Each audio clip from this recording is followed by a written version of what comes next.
Quand on a créé Enerfip, on voulait vraiment se démarquer des solutions d'investissement et d'épargne où en fait vous commencez à perdre avant de gagner. Ce qu'on fait, c'est qu'on propose à tout le monde, sans distinction, d'investir une partie de son épargne directement dans la transition énergétique et écologique. C'est difficile de détacher des projets emblématiques parce qu'on en a fait plus de 600, on est à plus de 710 millions collectés. C'est aussi pour ça, peut-être qu'on en reparlera, que on a fait le choix de se diversifier géographiquement pour ne pas être dépendant des politiques d'un seul et même pays. L'intérêt de la transition énergétique avec les énergies renouvelables, c'est que justement, on peut conserver ces investissements-là sur notre territoire et donc générer de la richesse ici. Mais ça va aussi qu'actuellement, quand on regarde les stats sur le financement de la transition énergétique, il y a quand même des taux de défaut qui sont extrêmement faibles. S'agissant d'Enerfip, on est à 0,13% de taux de défaut aujourd'hui. C'est quoi une bonne garantie chez un projet qu'on retrouve sur Enerfip? On invite les gens à ne pas investir plus de 10% de leur épargne disponible sur la plateforme, bien évidemment.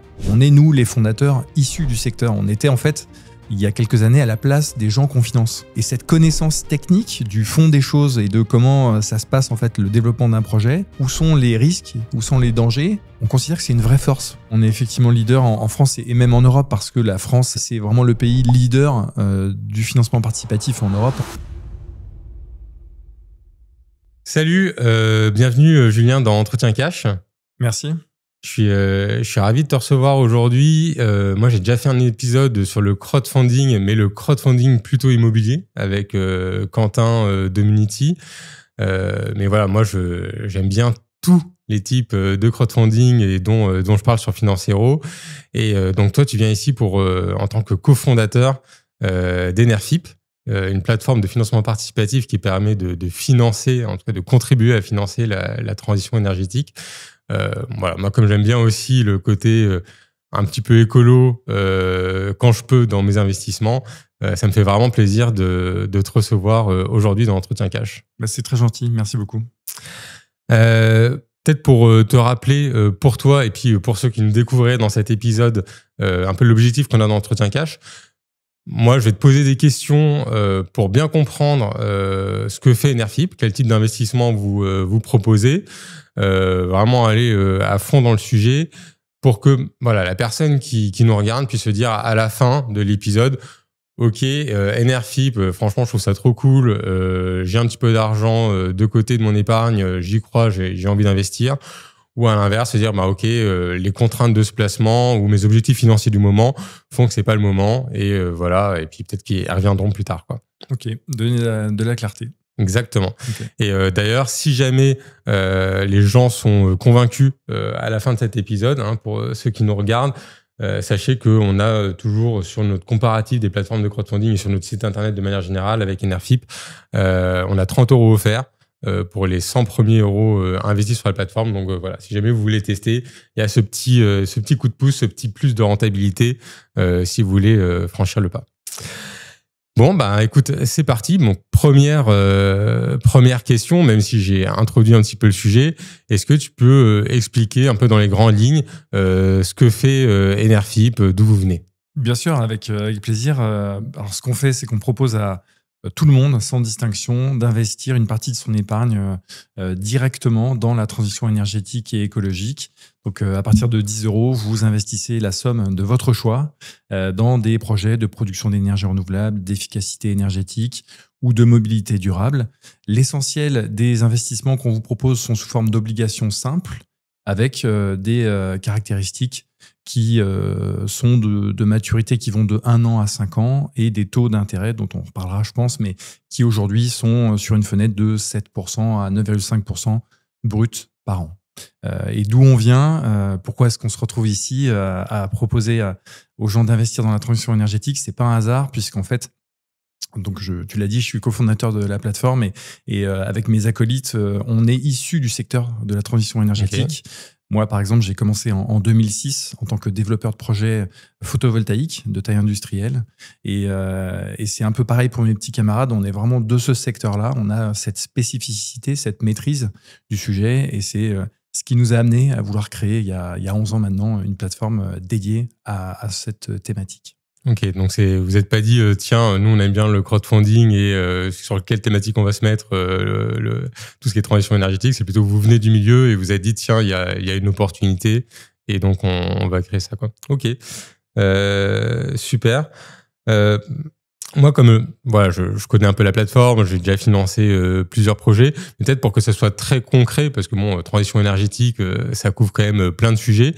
Est-ce que tu pourrais nous donner 2-3 exemples de collectes emblématiques et justement peut-être des thématiques un peu différentes de projets qui ont été financés sur Enerfip pour que les gens se rendent compte, voilà, concrètement, s'ils mettent, je sais pas, un ticket de 100 € sur un projet Enerfip, qu'est-ce qu'ils peuvent se retrouver à financer comme projet, quoi. Alors, c'est difficile de détacher des projets emblématiques parce qu'on en a fait plus de 600, on est à plus de 710 millions collectés. Mais ce que je peux peut-être dire, c'est les catégories de projets sur lesquels vous pouvez investir. Donc, ce que vous allez trouver assez fréquemment, ce sont des projets photovoltaïques, justement. Donc, en gros, vous allez investir sur un projet qui va utiliser l'énergie radiative du soleil pour produire des kilowattheures qui seront injectés sur le réseau. Ce qui est intéressant, c'est que vous pouvez avoir des projets qui sont en phase de développement, donc vraiment peu avancés. Donc, vous contribuez au développement de ces projets, à leur avènement. Mais il y a aussi des cas de figure où vous allez financer la construction de ces projets une fois qu'ils ont obtenu l'ensemble des autorisations. Voilà, ça, c'est des choses que vous voyez assez fréquemment. On propose aussi, bien sûr, des financements sur des parcs éoliens, des centrales hydroélectriques. C'est moins fréquent, mais ça arrive. Des centrales de méthanisation, où là, il s'agit de produire un gaz qui est renouvelable et qui n'émet pas de CO2. Et vous avez également la possibilité d'investir, là on est sur des actifs, dans ce que je viens de vous dire, vous avez aussi la possibilité qui vous est proposée d'investir sur les entreprises qui portent ces projets. Donc vraiment sur des financements qu'on appelle corporate. Donc c'est un anglicisme, désolé, mais c'est aussi des choses qu'on propose assez fréquemment comme typologie d'investissement sur la collecte, sur la plateforme, pardon. Ok, donc super intéressant, plein de projets assez variés. Moi, c'est vrai que d'ailleurs, j'aime bien, et j'ai envie de dire même dans une logique de diversification du risque, on parle quand même de placement. Je pense que sans doute faire un peu de voltaïque, un peu d'éolien, un peu de méthanisation, c'est aussi un moyen, si jamais il y avait un secteur qui marche plus ou moins bien. Moi, je suis dans l'actualité, en tout ce qui est éolien en mer. À un moment, on en a parlé, on a voulu le développer, mais ça perd de temps décollé que ça. Donc voilà, typiquement, s'il y avait quelqu'un qui mettait tout son argent sur l'éolien en mer, il n'aurait peut-être pas fait le meilleur des paris. Donc, ok, une bonne diversité. Ouais. D'ailleurs, du coup, je parle diversité, donc ça mène un peu à parler de risques. Comme j'ai dit dans l'introduction, moi j'ai déjà parlé crowdfunding immobilier avec Community. On arrivait justement à un moment où les années 2022, 2023, il y a quand même eu un retournement de marché de l'immobilier. Ça a été un petit peu compliqué pour ce marché, même si ça reprend. Et comme j'expliquais, après une crise, généralement, c'est plutôt le bon moment d'y aller. À l'inverse, moi je l'ai vu en plus dans les chiffres de la collecte, finalement les plateformes de financement participatif de la transition énergétique ont plutôt, j'ai l'impression, profité, puisque les gens sont plutôt retirés du crowdfunding immobilier, mais pour ceux qui aiment le crowdfunding, justement, se sont dit où je pourrais aller. Et quand je vois les chiffres de collecte d'Enerfip, mais aussi d'autres de vos concurrents, j'ai l'impression que vous avez pris une partie de cette collecte. En plus, les taux de rendement, effectivement, ont augmenté sur cette période. Mais moi, la question, c'est, OK, là, c'était le crowdfunding immobilier qui s'est planté à cause du retournement. Est-ce qu'il n'y a pas aussi un risque sur les thématiques sur lesquelles vous êtes? Voilà, je sais pas s'il y a un changement de politique, autre chose. Tu peux nous expliquer un petit peu, parce que c'est le genre de choses dont on n'entend pas beaucoup parler, je trouve. Oui, c'est vrai, et je te remercie de poser cette question, parce que je pense qu'il faut vraiment la regarder en face et en parler. C'est extrêmement important. Et nous, en fait, le message qu'on souhaite faire passer, c'est que bien sûr qu'il y a un risque. Évidemment, comme dans tout investissement, et les seules façons de ne pas en prendre, c'est de laisser votre argent sur des supports qui, pour le coup, sont protégés et garantis, comme le livret A ou ce genre d'approche-là. Donc oui, bien sûr qu'il y a un risque aussi dans le secteur qu'on adresse, bien évidemment. Après, ce qui est intéressant, c'est de qualifier ce risque, d'arriver à l'appréhender, à le comprendre, à le mesurer. Le risque sur un projet que vous financez, il peut être soit sur ce sous-jacent en lui-même, parce que, par exemple, il peut y avoir un risque de construction, un risque de conception, mais il y a aussi un risque en lien avec la façon dont le financement a été structuré, et on y reviendra si tu veux bien. Et puis, il y a le risque conjoncturel, le risque secteur qui est existant, bien sûr, pour l'immobilier, mais aussi pour la transition énergétique. Sur l'immobilier, je constate que malheureusement, nos confrères qui sont dans ce secteur ont subi le risque conjoncturel dont je viens de parler.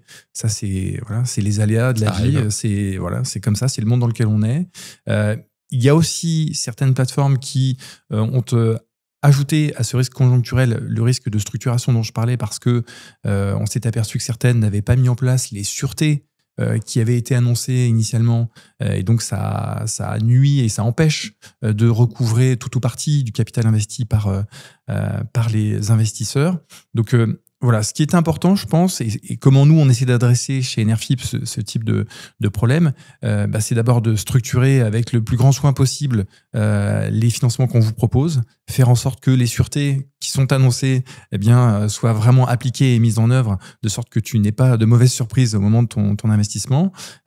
Et après, sur le risque conjoncturel, c'est aussi pour ça, peut-être qu'on en reparlera, que on a fait le choix de se diversifier géographiquement pour ne pas être dépendant des politiques d'un seul et même pays, en l'occurrence la France. Et on a ouvert il y a 3 ans maintenant un premier bureau à l'international à Madrid, qui compte 6 personnes maintenant et qui marche très bien. On a aussi ouvert une succursale en Italie et une autre aux Pays-Bas. Donc voilà, on essaye aussi d'offrir une ventilation du risque à nos investisseurs en leur proposant d'investir sur différents secteurs géographiques où les risques de remise en question politique notamment sont pas forcément les mêmes où que l'on se trouve. Ok.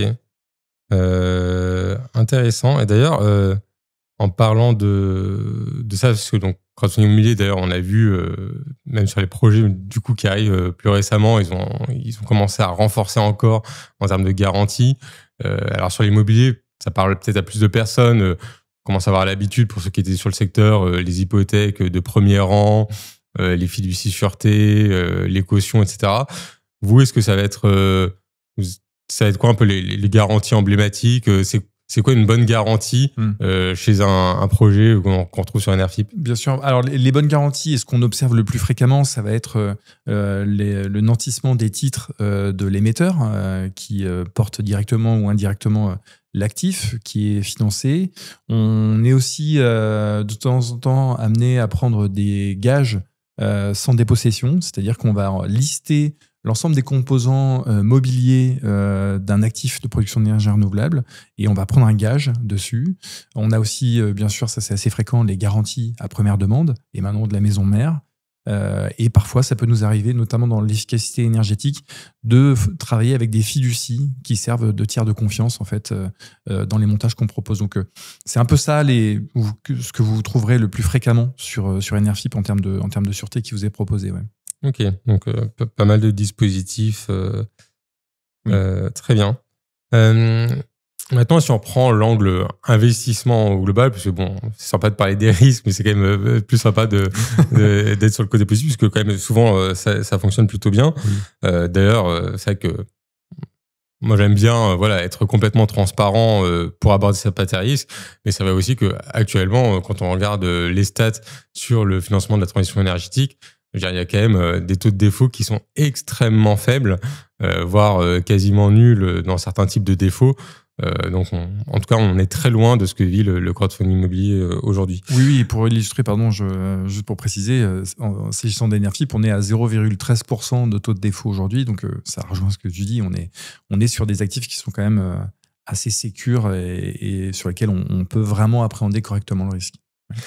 Donc maintenant qu'on a bien conscience de tout ça, est-ce que tu aurais peut-être quelques conseils? Alors, pas des conseils, parce que j'imagine que comme tout le monde, tu n'as pas le droit de donner des conseils. Non. Mais est-ce que tu pourrais dire un petit peu, c'est quoi, selon toi, avec les CGP, avec les personnes comme nous, les bonnes pratiques pour quelqu'un qui investit sur Enerfip en termes de part du patrimoine, nombre de projets à financer pour que ce soit bien diversifié. C'est quoi un peu une façon d'investir intelligemment sur Enerfip dans une perspective patrimoniale un peu globale, quoi. Bien sûr. En fait, c'est empreint de bon sens, évidemment. D'abord, on ne conseille pas, mais on invite les gens à ne pas investir plus de 10% voilà, de leur épargne disponible sur la plateforme, bien évidemment.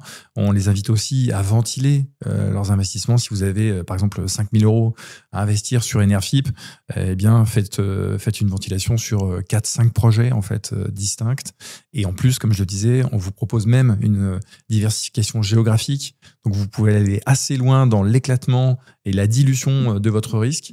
Donc, voilà, c'est ce qu'on va vous proposer vraiment principalement pour que vous adressiez votre investissement sur notre plateforme de la manière la plus intelligente qui soit. Mais en tout cas, moi, le message que je peux donner aux gens, c'est faites-vous confiance, c'est du bon sens. Et si vous avez déjà ces 2 règles-là, ça devrait très bien se passer.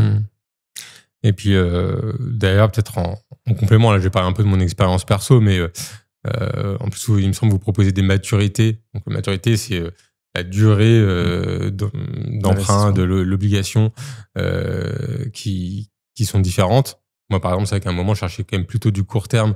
Donc, il me semble que voilà, ça peut aussi entre 1 an et 5 ans, à peu près. C'est ça.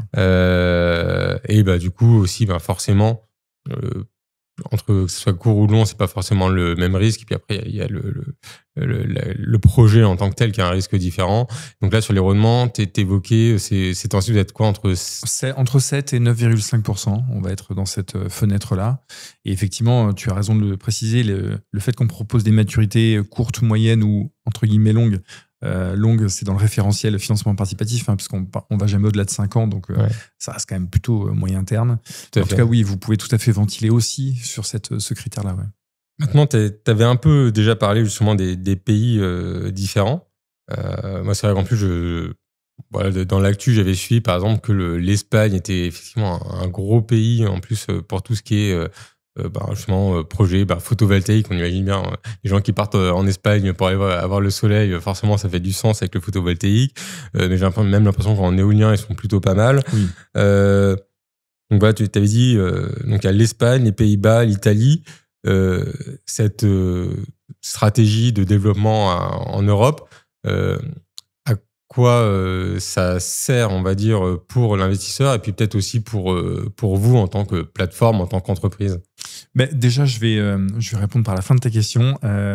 Pour nous, c'est important pour Enerfip parce que cette diversification géographique, elle est essentielle et quelque part, on va rejoindre un peu l'intérêt des investisseurs puisque si on n'était que en France et que la France décide du jour au lendemain d'arrêter le développement des énergies renouvelables, on se retrouve sans projet à financer. Et donc, le simple fait d'être présent dans plein de pays en Europe, c'est s'assurer qu'on aura toujours une origination de projets à financer parce que c'est rare que les pays soient tous idiots en même temps. Et donc, on compte sur ce principe-là. On croise les doigts. Ouais, voilà. Et il en est de même, en fait, pour les investisseurs. On s'est aussi dit que ça avait du sens pour eux, pour les raisons que j'évoquais tout à l'heure. C'est qu'on leur offre la possibilité de bien ventiler leurs investissements, de ne pas être dépendant d'une seule zone géographique et donc d'une seule politique.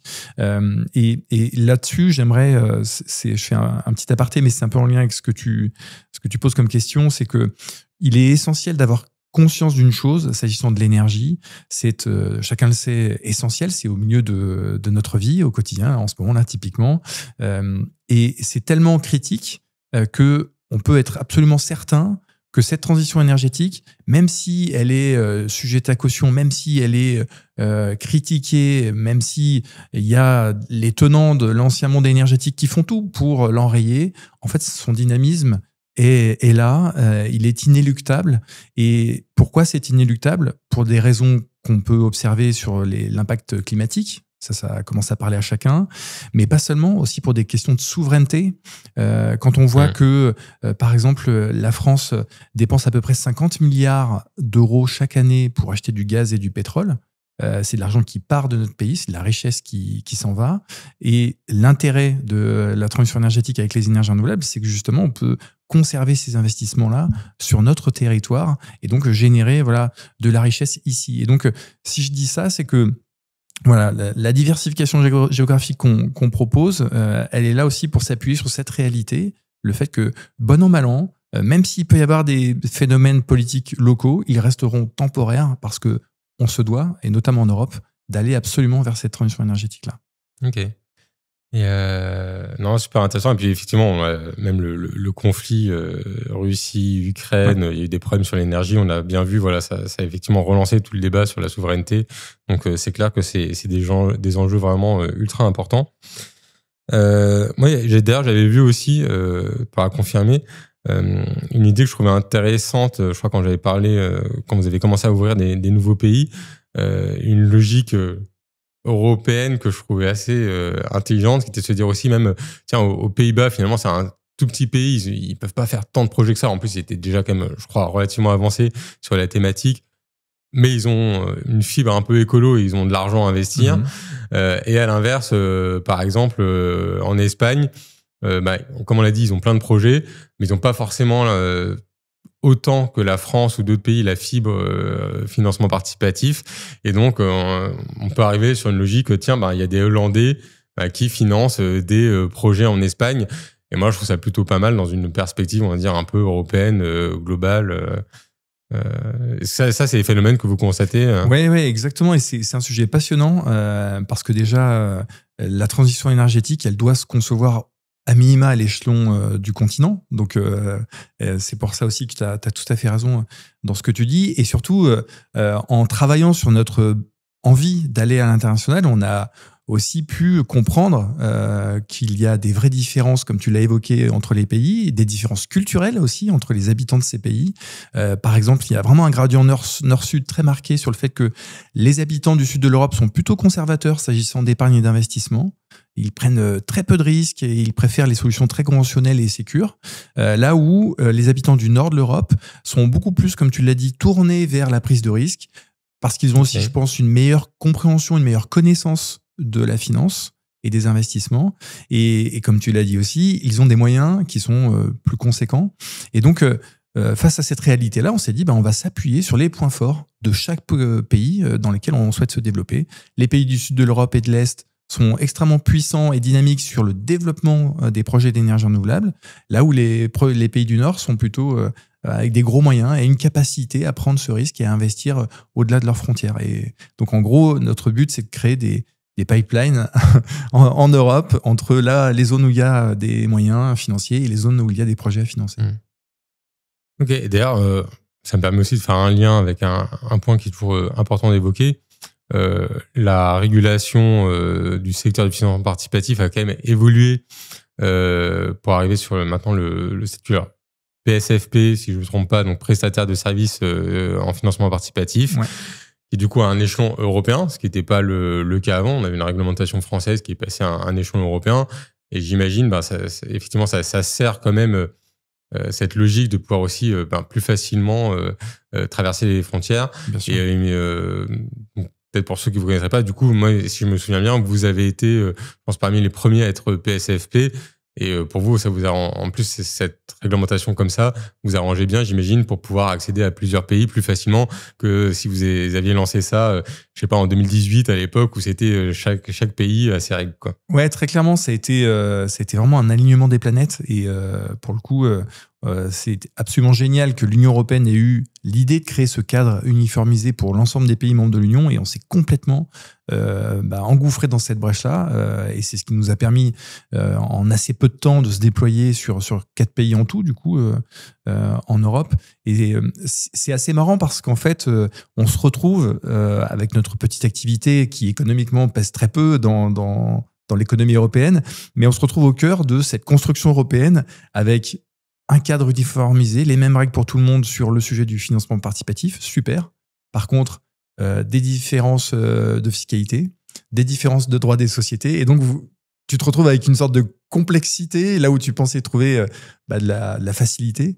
Voilà, il y a encore un vrai travail, un vrai chemin pour l'Union européenne pour vraiment aller à fond vers une ouverture qui permette d'avoir un vrai marché de capitaux. Mais bon, là, c'est une première pierre et on est très content qu'elle existe en tout cas. Cool. On va passer sur un sujet un peu différent, donc sans transition, sur plutôt le côté liquidité du financement participatif, parce que pour rappel, un peu pour ceux qui n'avaient pas déjà franchi le pas du financement participatif, c'est que c'est quand même un des risques, je pense, majeurs à avoir en tête. Voilà, quand on investit sur un projet chez Enerfip, mais en crowdfunding immobilier, sur toute cette thématique-là, si vous investissez sur un projet avec une maturité de 2 ans, globalement, le standard, c'est pendant 2 ans, vous n'allez pas revoir votre argent, quoi.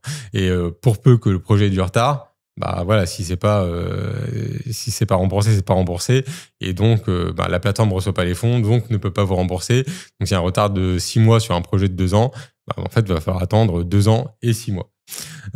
Moi, par rapport à ça, je pense que là, je suis étonné qu'il n'y ait pas eu plus de mouvement derrière ça. Vous êtes les premiers, il me semble, à avoir lancé ce que vous avez appelé Enerdeal pour créer un peu de liquidité. Est-ce que vous pouvez nous expliquer un petit peu ce que vous avez créé par rapport à ça et peut-être nous donner les règles du jeu, parce que j'imagine que c'est pas non plus en fait j'ai besoin d'argent, je demande à Enerfip et je récupère mon cash. C'est peut-être sans doute un peu plus complexe que ça. Si tu peux un peu nous expliquer le fonctionnement. Oui, bien sûr. En fait, on voulait justement essayer d'adresser un peu ce risque d'illiquidité dont tu parles et qui est clairement intégré à l'approche qu'il faut avoir quand on investit dans le crowdfunding. Et donc, on s'est dit, tiens, on va créer un espace qui permette à celles et ceux qui ont des titres qu'ils ont acquis sur la plateforme de pouvoir à tout moment les revendre en cas de besoin, parce qu'ils changent de voiture, parce qu'ils déménagent, enfin que sais-je, pour toutes les raisons de la vie. Et le fait est que les obligations sont des titres de créance qui permettent ça de manière assez fluide et simple. Donc ça, c'est la genèse de l'idée d'Enerdeal, c'est ça. Et on a échangé avec l'autorité des marchés financiers pour voir comment on pouvait aborder ça. On ne pouvait pas créer à proprement parler ce qu'on appelle un marché secondaire, puisque c'est un agrément spécifique. Okay. Mais Enerdeal, son titre officiel, c'est un tableau d'affichage. Alors, Kesako, c'est grosso modo, imaginez une sorte de Le Bon Coin des obligations Enerfip, où des vendeurs et des acquéreurs peuvent être mis en relation, étant précisé que ces échanges, ces mises en relation se font sans notre intervention à nous, Enerfip, puisque c'est ce qui fait qu'on n'est pas un marché secondaire, on n'a pas le droit d'intervenir et on ne prend pas de frais à aucun moment sur l'utilisation de cet outil. Donc après, comment ça se passe? C'est quand même relativement simple, c'est-à-dire que tu possèdes, je dis n'importe quoi, 150 obligations sur un projet que tu as acquis, sur lequel tu as investi sur Enerfip, et tu souhaites en céder 100. Tu fais une annonce sur Enerdeal, tu proposes un prix auquel tu es prêt à vendre ces obligations, et tu attends d'avoir un acheteur ou des acheteurs qui viennent te proposer, voire négocier avec toi pour t'acheter ces obligations-là. Et une fois que vous vous êtes entendu sur cette transaction, c'est là où nous, ça a du sens qu'on soit là. On assure les deux parties, puisque c'est nous qui faisons en sorte que l'argent de la cession aille bien du compte de l'acheteur au compte du vendeur, et que les titres fassent bien le chemin inverse du vendeur à l'acheteur, pour que tout ça se fasse de manière très encadrée. Mais voilà, c'est notre seule participation, entre guillemets, dans cet outil. Et ce qui est intéressant aujourd'hui, et je pense que ça illustre un peu ce qu'on est en train de se dire depuis le début de cet échange, c'est que lorsque vous prenez des obligations sur Enerfip, vous avez un taux qui est déterminé, une maturité. Et en fait, ce qu'on a observé, c'est que les gens qui avaient pris il y a 3 ans des obligations qui à l'époque étaient autour de 4,5%, 5%, si ils ou elles souhaitent les céder aujourd'hui, où le contexte de taux est celui que j'ai évoqué, entre 7 et 9,5%, vous allez avoir du mal à trouver un acquéreur. Et c'est bien normal. Donc, ce risque d'illiquidité n'est pas levé, quand bien même Enerdeal existe, et c'est important de l'avoir à l'esprit. En revanche, l'inverse est aussi vrai, c'est-à-dire qu'en cas de retournement de marché, là aujourd'hui les obligs sont entre 7 et 9,5 sur Enerfip, s'il y a une baisse de taux, on sait très bien que la dynamique des échanges sur Enerdeal sera beaucoup plus importante, le cas échéant. Voilà. Ok. Oui, des mouvements classiques, on va dire, du marché obligataire qu'on peut retrouver sur les marchés financiers, pour les obligations d'entreprise, obligations d'État et autres. Cool.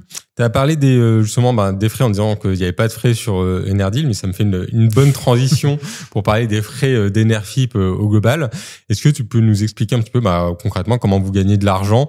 Est-ce que c'est des lignes payées par l'investisseur particulier, par les entreprises que vous financez. Voilà, c'est où est-ce que vous pouvez toucher de quoi faire vivre votre entreprise, parce que Enerfip, ça reste une entreprise. Oui, on doit gagner notre vie, sinon ça marche pas.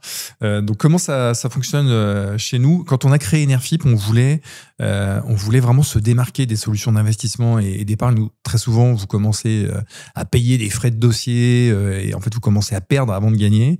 Et nous, on voulait vraiment se distinguer de ça. Du coup, sur Enerfip, et comme tu le sais, c'est absolument gratuit pour les investisseurs à tout moment, que ce soit au moment de la création de ton compte ou lorsque tu vas investir ou lorsque tu vas percevoir des versements d'intérêts ou des remboursements. Il n'y a aucun frais qui est prélevé par Enerfip.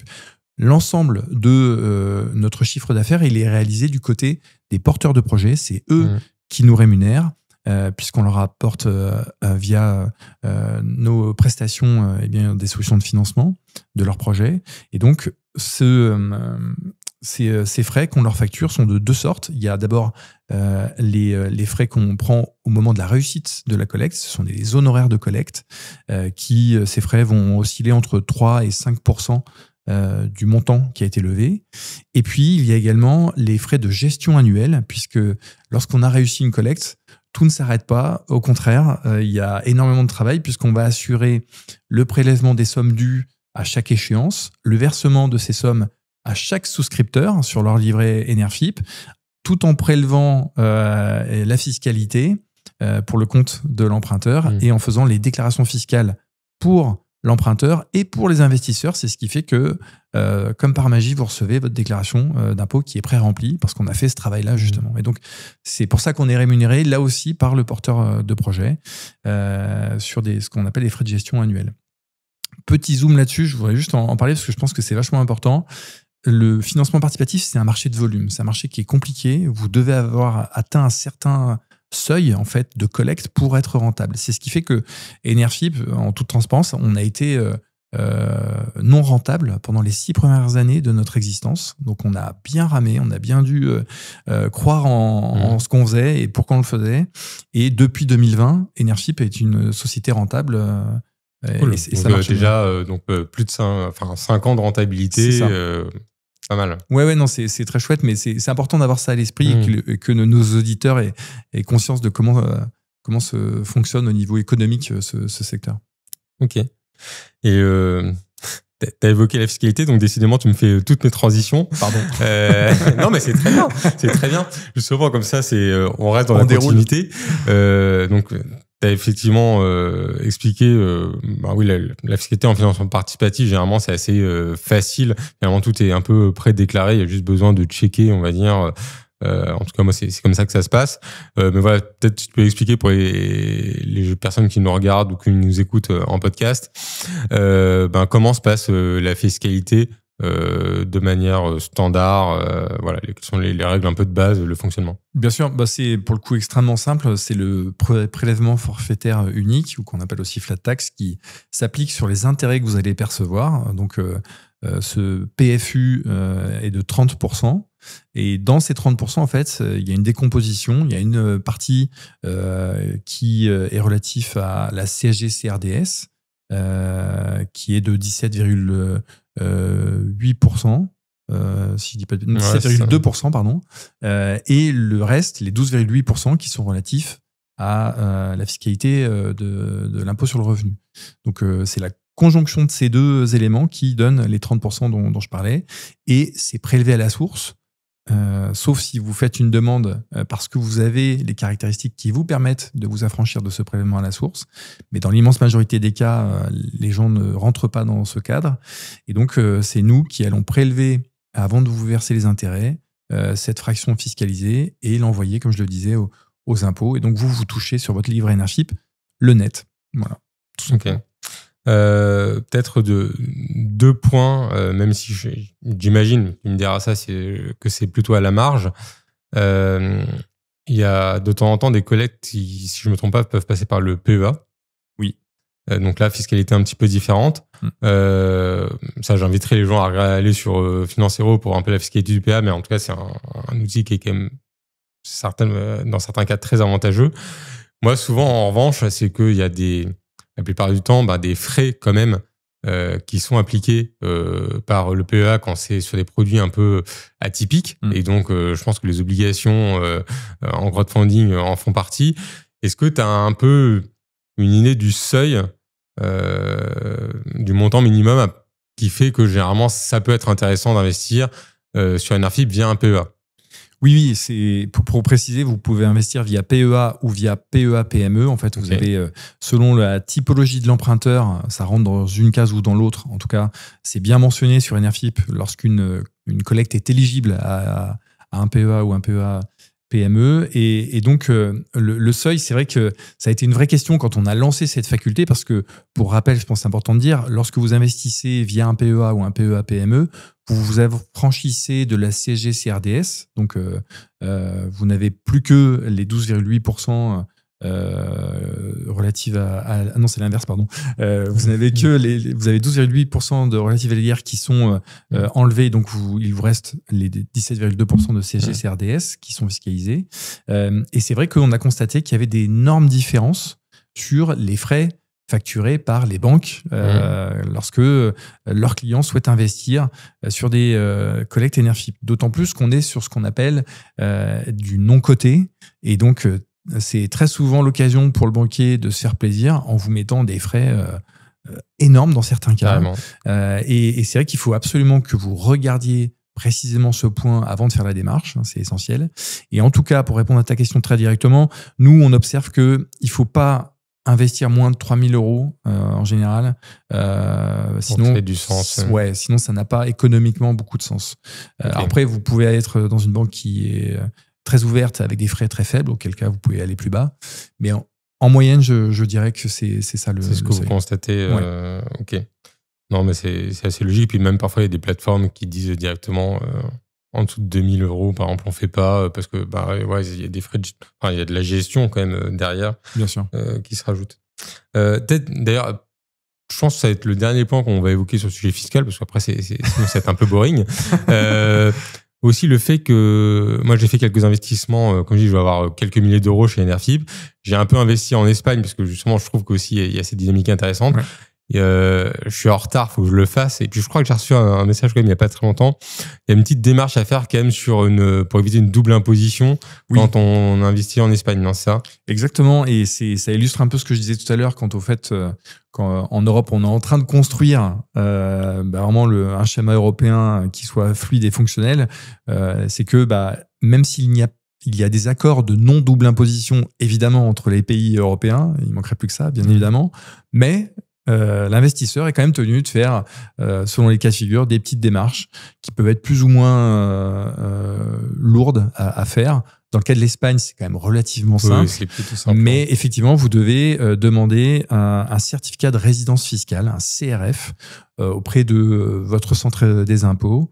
Donc, c'est un document à remplir, à faire signer, tamponner.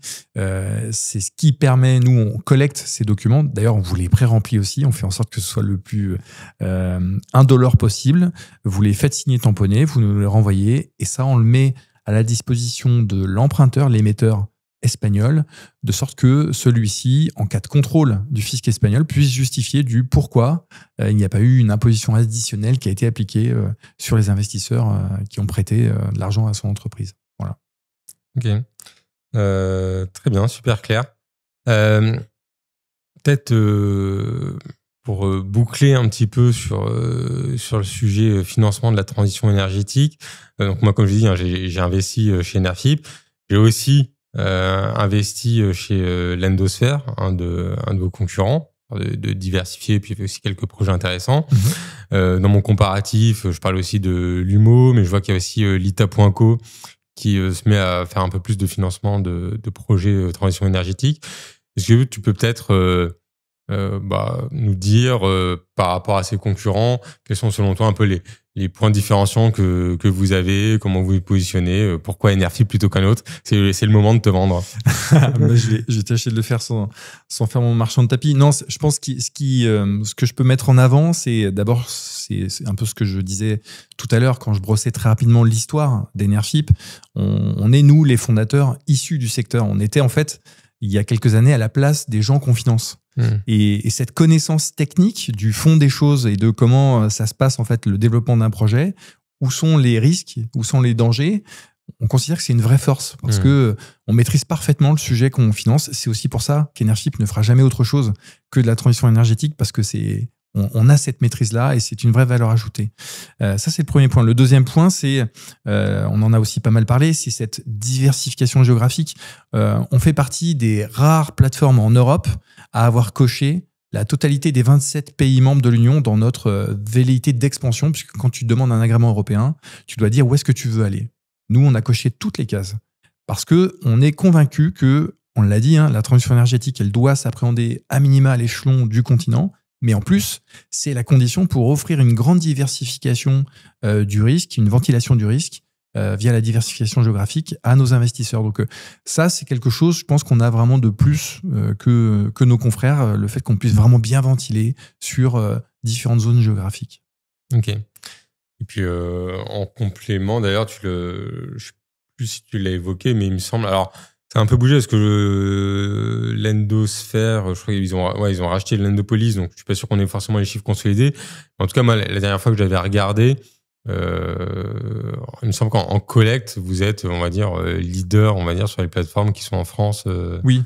Oui, on est effectivement leader en France et même en Europe, parce que la France, peut-être que les gens ne le savent pas forcément, mais c'est vraiment le pays leader du financement participatif en Europe. On avait un cadre réglementaire créé en 2014 qui a été très incitatif et très bien fichu, qui a permis à ce que des entreprises comme Enership puissent bien se développer. Et c'est aujourd'hui, la plupart des leaders dans les différents secteurs du crowdfunding sont des plateformes françaises. Et donc, en l'occurrence, c'est notre cas, s'agissant de la transition énergétique. Ok. Après, pour clore, on va arriver vers la fin. Nous, on a un peu deux questions traditionnelles. La première, c'est parce qu'on aime bien savoir aussi que les gens se mouillent sur leur propre projet, voir un peu à quel point ils croient dans leurs produits. Et donc, moi, j'aimerais bien savoir, est-ce que tu as mis skin in the game, comme on dit en anglais? Est-ce que tu as mis de l'argent sur des projets d'Enership? Est-ce que tu peux nous dévoiler un petit peu à quel point ça a une place dans ton épargne ou pas? Bien sûr, en fait, moi, je suis un très mauvais exemple et je ne suis pas du tout les conseils que je donnais tout à l'heure, puisque non seulement j'ai investi en tant que fondateur d'Enership mon argent dans la création de l'entreprise pour ses fonds propres, bien évidemment, mais je mets quasiment la totalité de mon épargne aussi sur les projets d'Enership parce que c'est mon domaine d'expertise, de connaissance, parce que aussi je suis l'un des actionnaires de cette entreprise et donc c'est une façon aussi de la soutenir. Mais j'ai plus de 30 000 euros personnels qui sont investis sur le volet projet, aux côtés de nos investisseurs particuliers. L'épargne de mon fils, par exemple, pareil, puisqu'on a les livrets proposés pour les mineurs sur Enership. La totalité de son épargne que je lui constitue, je l'investis sur Enership. Il y en a à peu près pour 7 000 euros. Donc pour le coup, je ventile pas du tout en termes d'investissement, mais oui, je crois fondamentalement en ce qu'on fait. D'abord sur le plan rationnel, évidemment, mais aussi sur le plan conceptuel, parce que ma conviction, c'est que la transition énergétique, c'est une des clés pour réussir à surmonter les épreuves qu'on a face à nous. Et donc, modestement, en tant qu'investisseur personnel, individuel, je contribue de cette manière. Ok. En tout cas, si ça peut te rassurer, je crois qu'on considère quand même que quand on est expert de son domaine, on a le droit de jouer un petit peu avec les pourcentages standards. Que comme moi, je suis sur les placements, tout ce qui est placement alternatif chez Financero, je te cache pas que souvent on dit sur les placements alternatifs, c'est bien de faire vachement 10%, peut-être 20% maximum de son patrimoine global. Sauf que moi, je suis les crypto-monnaies et j'investis, je pense déjà au moins 10% en crypto. et après, j'ai beaucoup investi en crowdfunding, à la fois immobilier et transition énergétique. Donc voilà. Et puis après, il y a un petit peu d'argent Financero, mais de toute façon, moi, je teste un petit peu tout. Donc j'ai aussi l'assurance vie, du PEA. Mais en tout cas, je suis pas je suis un plus que 10% aussi sur le crowdfunding. Mais bon, je pense que ce que dit l'AMF ou la régulation de manière générale, c'est que de toute façon, quand on est professionnel du secteur, bon, on a le droit de... Oui. On est considéré comme étant un public averti, on fait pas trop de bêtises, ou en tout cas, on sait qu'on peut s'en prendre qu'à nous-mêmes s'il y a un problème. Exactement. Mais bon, ceci étant dit, t'as quand même compris que c'est quand même bien de diversifier un minimum. Ouais.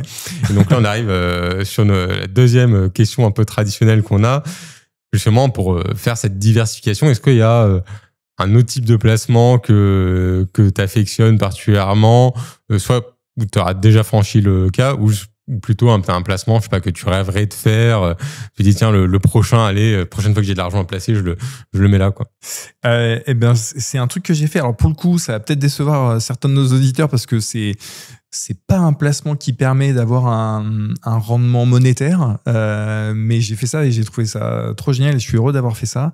C'est une sorte de financement participatif dans le monde de la viticulture. Okay.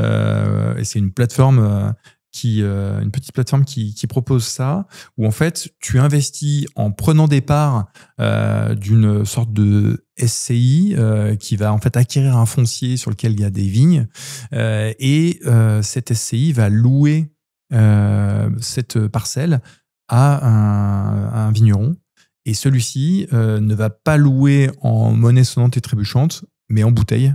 Okay. Et donc, en fonction du nombre de parts que tu touches X bouteilles chaque année au titre de la location que fait le vigneron. Et donc, j'ai fait ça on est plusieurs amis à avoir fait ça. Ça fait maintenant 4 ans. Okay. Et chaque année, j'ai 12 bouteilles de vin que je reçois au titre de la location en question. Et je trouve ça très sympa parce que c'est une autre façon aussi d'avoir un impact et d'y gagner quelque chose, pour peu que vous aimiez le vin, toujours à boire avec bien sûr modération, mais ça a aussi de la valeur, quoi. Et c'est une façon d'aider, d'accompagner un vigneron. En l'occurrence, ça c'était un vigneron qui avait pris plein de problématiques plusieurs années d'affilée, et il a été contraint de vendre la moitié de ses surfaces à cette SCI en question pour pouvoir justement avoir un souffle d'argent, une rentrée d'argent de cash sans se départir complètement de son outil de travail. Et donc voilà, moi j'aime bien ce genre d'investissement où je gagne quelque chose, hein, c'est pas gratuit, c'est pas un don que je fais, mais c'est pas forcément de l'argent que je vais chercher, et c'est quelque chose où je me fais plaisir personnellement et où je me dis que ça a du sens ce que je fais, voilà. Ok, non, mais c'est très cool. Peut-être pour ceux que ça intéresserait, moi forcément, comme je suis un peu partout sur le financement participatif, est-ce que c'est Wine Funding ou c'est une autre plateforme? Non, c'est une autre plateforme, c'est je me souviens même plus du nom. Une toute petite plateforme qui est à Béziers, mais peut-être que tu me redonneras et puis on le mettra en sous-titre de l'épisode pour ceux que ça intéresse. Il y a aussi Wine Funding que j'ai mis sur le site, dans notre page sur les placements alternatifs. Mais oui, moi c'est des types d'investissements que j'aime bien, les trucs un peu différents. J'ai reçu Bolero sur l'investissement dans les musiques. Ouais. Voilà, je trouve que quand on peut mêler passion et investissement, c'est vrai que c'est plutôt sympa. Et oui, le vin, je concède que j'aime bien ça aussi. Je sais pas qui est ce modération avec qui il faut boire tout le temps, mais moi, j'ai pas de souci. Il peut venir quand il veut. Écoute, franchement, c'était super de partager avec toi ce moment, Julien. J'espère que tu as bien aimé l'exercice. Moi, en tout cas, c'était un vrai plaisir. Eh ben, c'est partagé. J'ai beaucoup apprécié et merci encore pour l'invitation. Donc là, pour ceux qui nous écoutent, pour rappel, si jamais vous avez été convaincu par Enerfip, comme moi je le suis déjà, 30 € offerts si vous investissez 100 € minimum pour votre premier investissement sur la plateforme. Donc, n'hésitez pas. Les grands classiques pour nous aider, un petit like sur l'épisode. Si vous aimez, ça fait plaisir et ça aidera l'épisode à émerger. Surtout aussi, si vous avez des questions, je pense qu'on a abordé beaucoup de sujets, mais on sait jamais, peut y en avoir, soit en commentaire directement de l'épisode sur YouTube, ou sinon on a notre forum Financero qui est aussi disponible sur le net. J'y réponds avec les membres de notre communauté. Et puis, évidemment, abonnez-vous sur notre chaîne YouTube pour recevoir les prochains épisodes. Si vous aimez tout ce qui est investissement alternatif, je tourne demain un épisode avec Mathis sur l'investissement dans l'art. Donc, on va encore parler de choses un peu différentes. Mais voilà. Encore une fois, c'était un plaisir. Merci beaucoup. Et puis, à bientôt pour un prochain épisode d'Entretien Cash. Merci, au revoir.